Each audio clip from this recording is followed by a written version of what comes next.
एक साधारण आदमी भी अपनी बेटी का विवाह करता है तो 3 चीज देखता है।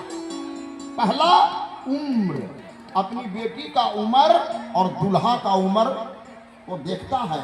अगर लड़की है 18 साल की तो दूल्हा 22 साल 23 साल तक चलेगा। दूसरा, जाति, अपनी जाति। तीसरा, गोत्र। आपने कह दिया कि जो कोई तोड़ दे, और तुलसी बाबा ने लिखा कि भूपति नाना आए सुनी हम जो पन ठाना, और दीप दीप के भूपति नाना। नाना किसको कहते हैं? जिसकी उम्र कम से कम 50 साल की हो गई है वही नाना बनेगा। कोई नाना के उम्र के राजा है प्लस 60 वाले 60 साल के, और आपकी बेटी है 8 साल की, तो 8 साल की बेटी का 60 साल के दूल्हा से विवाह होगा। अगर कोई राक्षस तोड़ दिया धनुष, तो उस राक्षस से आप क्षत्रिय कुल के राजा हो, अपनी बेटी का विवाह कर दोगे? न आप उम्र देखे, न जाति देखे, न गोत्र देखे, ऐसे ही कह दिया जो कोई तोड़ दे। इसके पीछे क्या आपका राज है? जनक जी ने कहा कि देखिए, आप लोग मीडिया वाले हैं, अपनी जगह पर बैठ जाइए। इस मंच पे वही बैठेगा जिसको हम बुलाएंगे। सर्व मंचन से मंच एक सुंदर विशद विशाल, मुनि समेत 2 बंधु कहाँ बैठा रे महिपाल।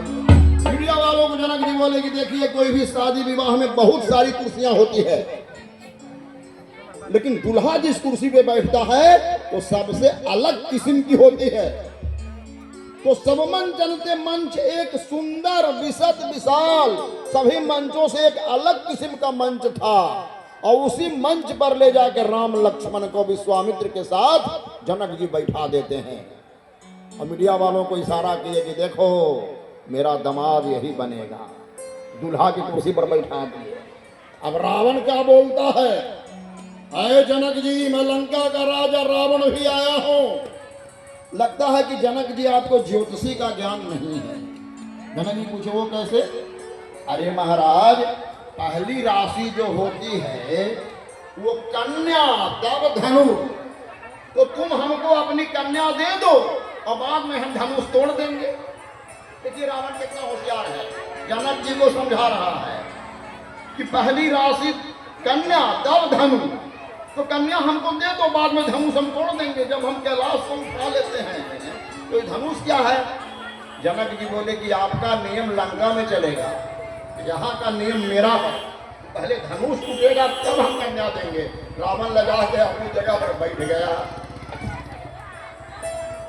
अब जनक जी ने कहा कि सभा की कार्यवाही शुरू की जाती है। राजा लोग एक एक करके उठते हैं,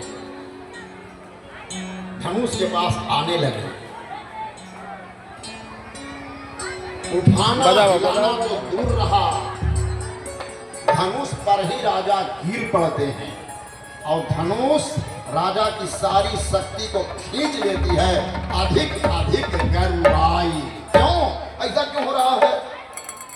फुलवारी में जब सीता जी गई थी पूजा करने पार्वती जी की,